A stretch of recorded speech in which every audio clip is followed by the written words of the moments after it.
जागो तो एक बार हिंदू जागो तो. ठीक आहे, हिंदू जागी झाला पाहिजे, पण जागी झाल्यानंतर हिंदूंनी करायचं काय? सगळेजण तर दुर्गादासजी सारखं स्वपूर्ण वेळ स्वयंसेवक होऊ शकत नाही, बरोबर आहे का? सर्वजण संघाचा पूर्ण वेळ स्वयंसेवक होऊ शकत नाही.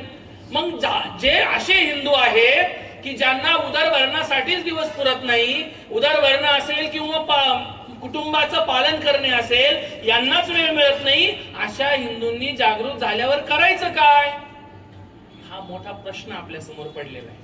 आपल्याला हिंदू संमेलनाच्या माध्यमातून याकडे फोकस करणं गरजेचं आहे की जागी झाल्यानंतर हिंदूंनी काय केलं पाहिजे.